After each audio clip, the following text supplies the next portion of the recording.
बिस्मिल्लाहिर्रहमानिर्रहीम। अस्सलाम वालेकुम। जब नया इस्लामी साल आता है तो ये सिर्फ़ एक नया कैलेंडर नहीं होता, बल्कि ये रूह के लिए नया मौका, नया इरादा और नई रोशनी होता है। नया इस्लामी साल हमें ये मौका देता है कि हम पिछले साल की गलतियों से सीखें और आने वाले दिनों को बेहतर बनाने की नीयत करें। ये वक्त है अपने दिल, दिमाग और नीयत को साफ़ करने का।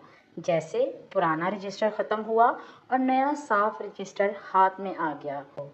अब जो लिखोगे वही तुम्हारा आने वाला हाल बनेगा।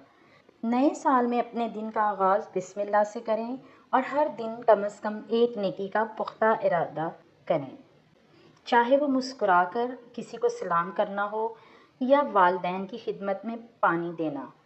याद रखें, छोटे नेक अमल ही बड़ी कामयाबियों की बुनियाद बनते हैं। साल का पहला दिन है, दिल में एक साफ नियत रखें, या अल्लाह इस साल मुझे नेक बनने, सब्र करने और शुक्र करने वाला बंदा बना दे। नए साल के आगाज़ पर 2 नफल शुक्राने की भी अदा करें और दिल से अल्लाह का शुक्र अदा करें कि उसने एक और मौका दिया। इरादा करें इस साल के मेरी कोशिश होगी कि मैं हर दिन कम से कम एक नेकी ज़रूर करूं, चाहे वो किसी को मुस्कुराकर देखना ही क्यों ना हो। दुआ भी कीजिए, या अल्लाह इस नए साल को मेरे लिए खैर व बरकत वाला, अमन और सलामती वाला और आखिरत की तैयारी वाला बना दे। आमीन। चाहें तो इस पैगाम को अपनी बहनों, सहेलियों या ग्रुप्स में भेजकर रूह की मिठाई सबको छिखाएं, क्योंकि मिठाई बांटने से बरकत बढ़ती है और ये तो रूह की मिठाई है।